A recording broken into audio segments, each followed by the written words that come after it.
Tema puntual del día de hoy. Vamos a hablar de qué impuestos debo pagar si vendo mi casa. Es práctico este caso. Viene un cliente y nos dice, ¿sabe qué, doctor? Quiero vender mi casa. Así que, ¿qué debo pagar? Simplemente voy al notario, hago los trámites y listo, firmo los documentos y ya. ¿Vendí mi casa? ¿O debo pagar algún impuesto? Hoy día tenemos la presencia de Lucero Carrasco, egresada de Contabilidad de la Universidad César Vallejo, y de Nelly Cribillero, estudiante de la Facultad de Derecho de la Universidad Nacional del Salto. ¿Qué pueden decir sobre los impuestos a pagar en una venta de una casa? En el caso de la venta de una casa se van a pagar dos tipos de impuestos. En primer lugar, se va a pagar un impuesto a la renta por la ganancia de esta venta, y por otro lado se va a pagar el alcabala.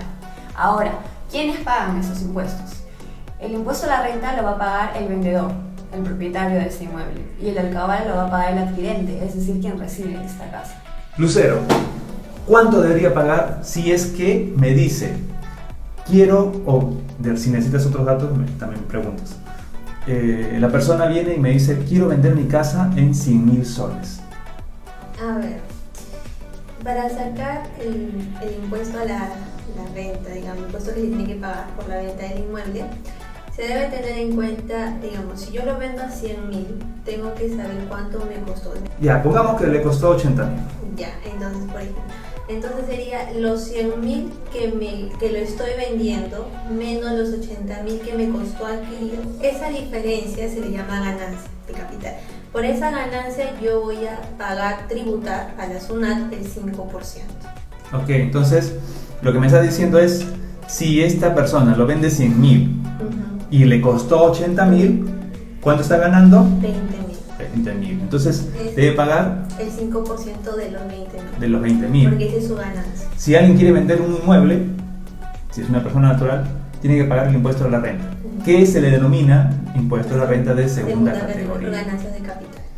Pero entiendo que también hay supuestos en que la operación de venta no está grabada. O sea, en términos sencillos, hay 4 supuestos, ¿no? Sí. El primero es si es mi casa habitación. Sí.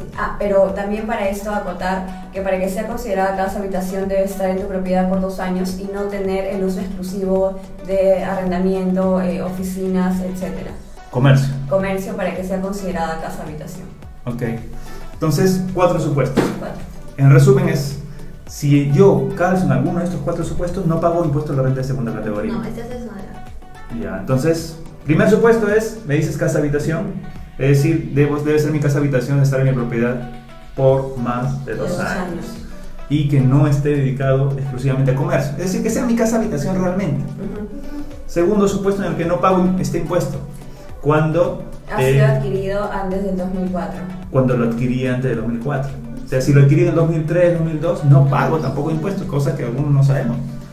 Tercer supuesto, que haya sido vendido a precio igual o menor al que lo he adquirido.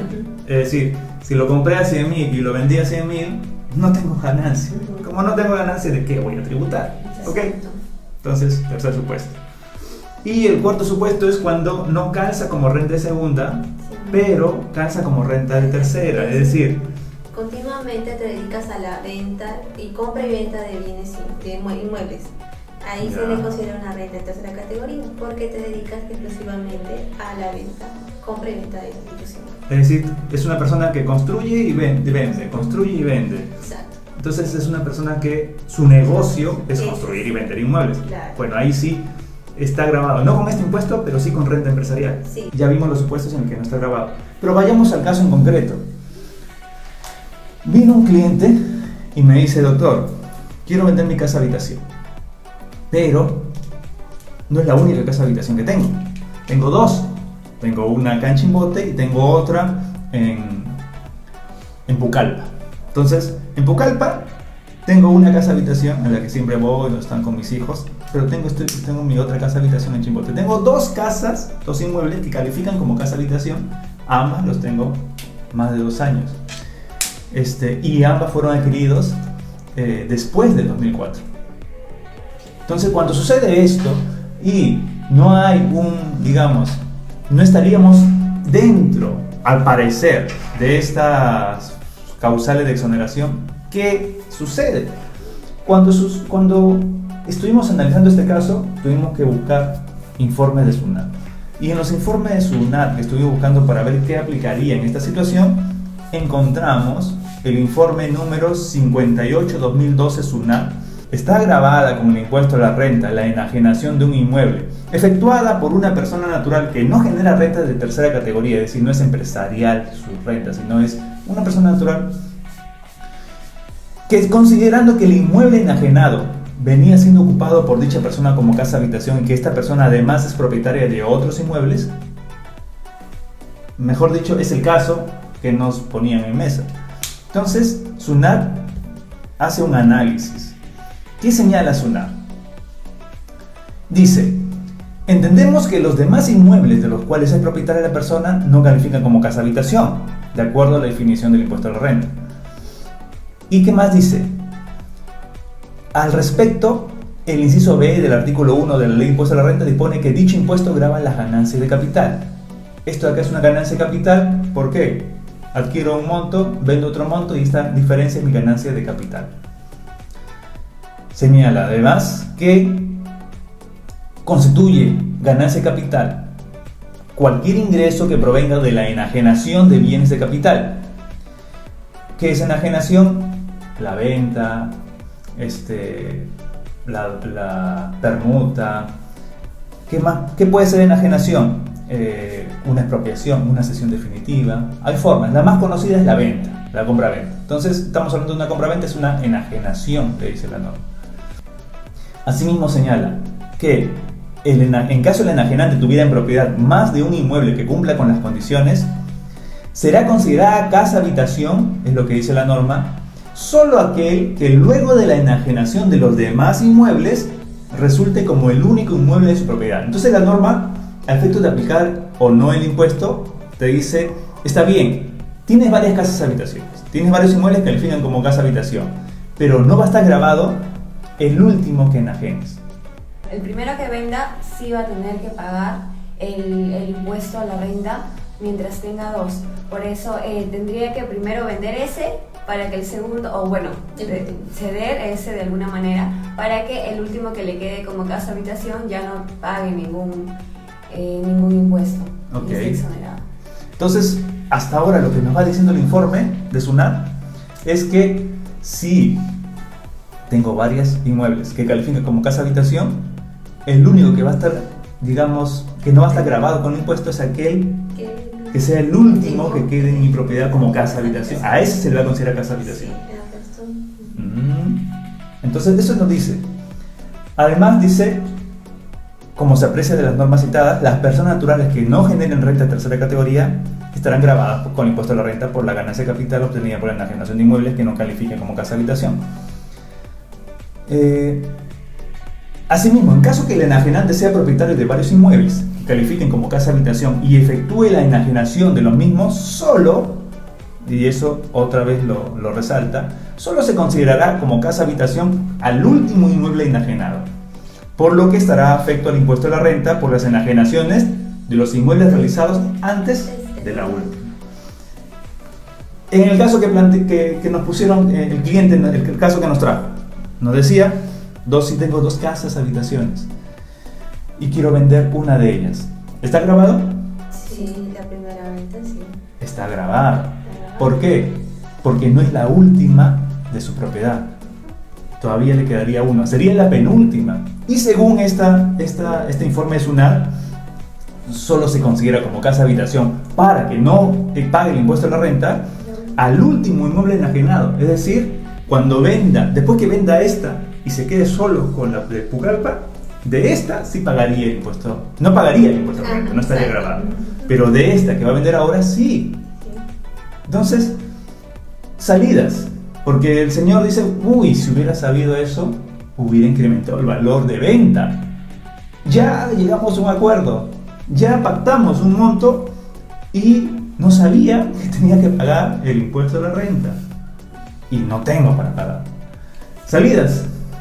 Lo que tendría que ver esta persona es como lo establece la norma, quedarse con un solo bien que sea como casa habitación. Usar diferentes mecanismos para que se pueda quedar con una sola casa. Por ejemplo, ceder, si tuviera hijos, lo puede ceder, por ejemplo, con un anticipo de legítima, lo cual no va a causar ningún tipo de impuestos. Y ceder esta penúltima propiedad haría que se quede con una sola. Como va a quedarse con una sola propiedad como casa habitación, esta ya no estaría grabada y podría venderla sin pagar este impuesto. Ya. Interesante salida que nos da Nelly. ¿Qué podría hacer respecto al inmueble que le está quedando? Transferirlo primero. Si lo transfiere primero, el inmueble que ahora está vendiendo y por el cual ya pactó un precio y todo, ya estaría en el supuesto de no estar grabado con el impuesto. Recomendación, como dice Nelly, si tiene hijos, que lo den anticipo de legítima. Cuando uno da anticipo de legítima, ¿hay ganancia? No hay ganancia, no hay impuesto. Además, no hay impuesto a la renta, alcabala tampoco. La norma de alcabala dice que los anticipos de legítima están exonerados del impuesto de alcabala. El impuesto de alcabala es el que paga el que compra a la municipalidad para este impuesto. Entonces, no estaría grabado ni con el impuesto a la renta, en un anticipo de legítima, ni con el alcabala. Entonces, la recomendación, tal como dice Nelly, en este caso sería: transfiere tu inmueble, el que tienes en Pucallpa, a tu hijo, un hijo que tengas, que sería tu heredero, como anticipo de herencia. ¿Qué en términos legales se le dice anticipo de legítima?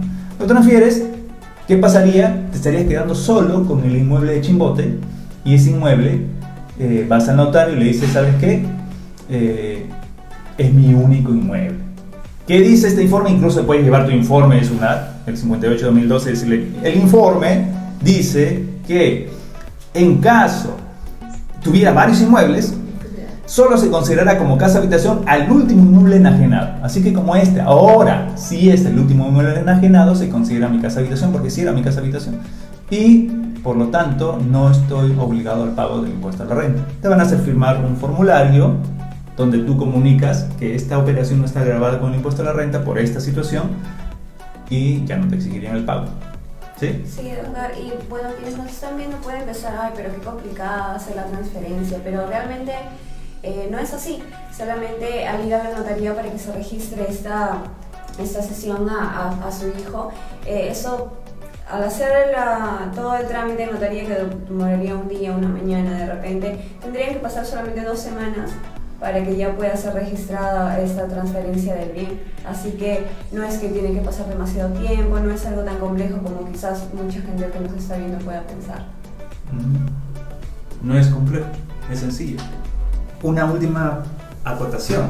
¿Qué pasa si no se, digamos, esta operación no encaja en ninguna de las excepciones del impuesto a la renta? Es decir, sí tenía que pagar el impuesto, pero al notario se le va. Y el notario no exige el pago del impuesto, pasa como si fuera una operación exonerada y lo manda a registros públicos, inscriben la venta y ya hay un nuevo propietario. Pero se omitió el pago de un impuesto que sí se debió pagar. Bueno, la zona ahí considera responsabilidad solidaria. Y ahí ¿de quién? Al notario. ¿Se le van a cobrar al notario? Sí, claro, el impuesto que se debió cobrar, porque Zona tiene que cobrar ese impuesto, se lo cobra el notario. Entonces él tendría que pagar el impuesto que debió pagar la persona que vendió.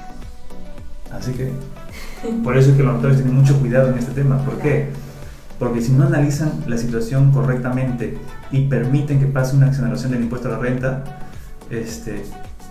sin que sea legalmente correcto, entonces finalmente SUNAT le va a cobrar al notario el impuesto que el vendedor no pagó. Así que los notarios por eso son muy precavidos en ese punto y analizan con una interpretación restrictiva a estos informes y normas. Entonces, esperemos que hayamos sido claros. Ya sabemos en qué situaciones se paga el impuesto a la renta de segunda categoría por la venta de un inmueble, en qué situaciones no debemos pagar el impuesto y podemos solicitar que sea una operación no grabada, claro, con un formulario simple que se llena y se presenta en la notaría. Y ya estaríamos, digamos, dándole una salida a la consulta que se nos planteó respecto a un cliente que iba a vender una de sus casas habitaciones, pero que tenía 2 casas habitaciones. Entonces ya se le planteó una salida. Esto ha sido todo por hoy en el Laboratorio Legal. Esperamos que haya sido entendido por parte de ustedes, y si tienen alguna consulta, alguna pregunta, nos la pueden hacer a través de las redes sociales o por mensajes internos y estaremos absorbiéndolas. Muchas gracias.